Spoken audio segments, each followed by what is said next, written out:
This is one of my favorite pieces of software, but to tell you the truth, I never bought it. A friend gave it to me after he downloaded it from a bulletin board. It's called the Burg Utilities, written by a man named Vernon Burg. And this is Vernon Burg over here. He's a programmer, but he gives his programs away. Vern, why do you do it? Well, I give my programs away because I don't need the money, but I like to share what I know with other people, and hopefully then they'll share what they have with me. Today, we take a look at shareware on this edition of the Computer Chronicles. Vernon Burg may not have needed the money back then, but a hell of a lot of other dev teams embraced the shareware distribution model to sell PC and Mac software. In this video, I want to cover a true blast from the past that I picked up here in Sydney.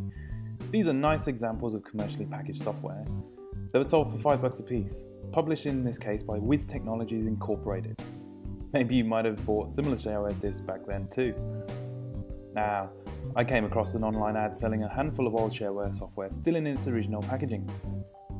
Straight away, the peculiar, unofficial Commander Keen image caught my attention, so I went off to investigate further before taking them home and saving them from the bin.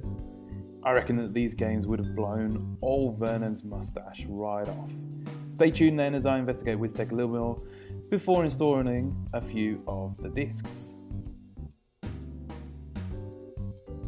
The Moby Games database has Wiz Technologies coming into existence in September 1991 in California, but eventually closing its doors in '98. I assume the proliferation of internet usage by that point finally took its toll on its business model. An article in the Washington Post from 1992, which is still searchable on their website, mentions Wiz in a broader article about the shareware concept. In particular, it calls out the method of selling the software in shops for $5. A big challenge is the integrity of the floppy disk medium for disks 20 years old plus.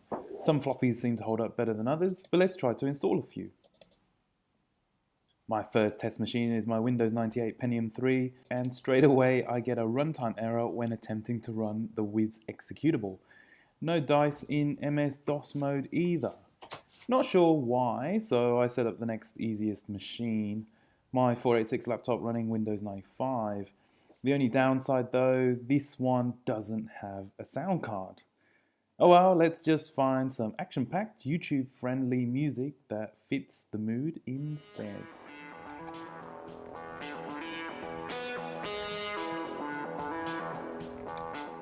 First up here is Commander Keen 4, Secret of the Oracle, developed by the legendary John Carmack and John Romero of Doom fame.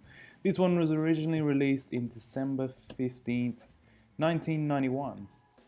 It's the fourth in the Commander Keen series as a whole, and the first in the second series, Goodbye Galaxy. What an all-time classic. It's a shame that I can't really control Billy Blaze very well with the tiny keyboard keys.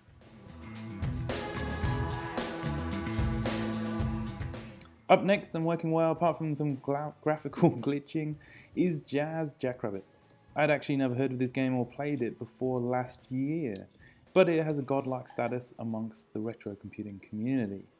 It plays fast and has some great character animations.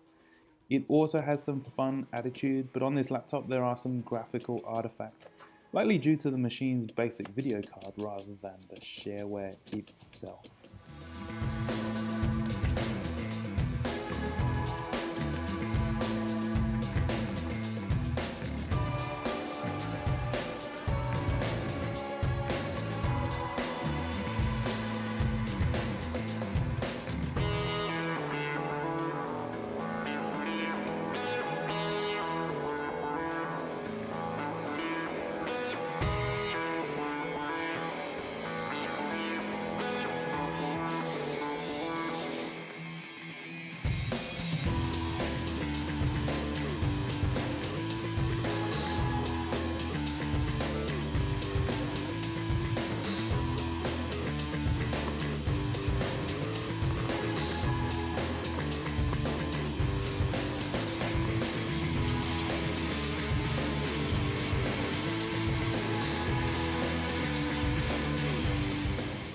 Jetpack was first published in 1993, pretty simplistic little action puzzler.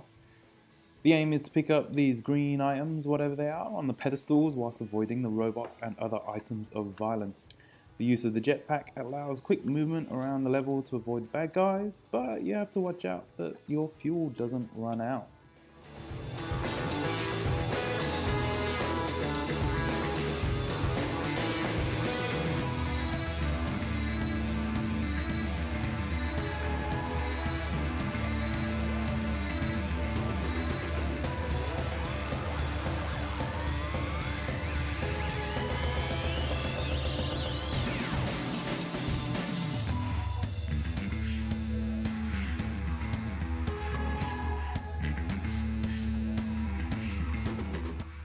Dr Riptide is the last game I tried out.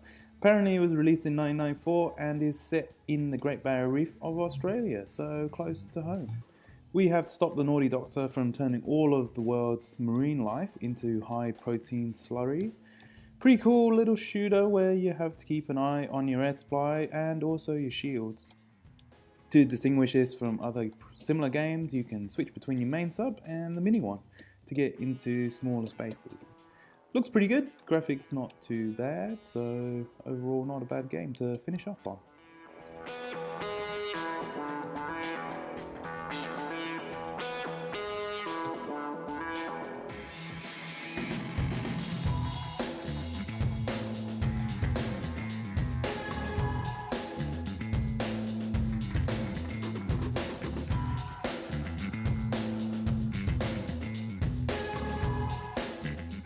Well, I hope that's been an interesting look back over these shareware disks and rekindled some nostalgia for you.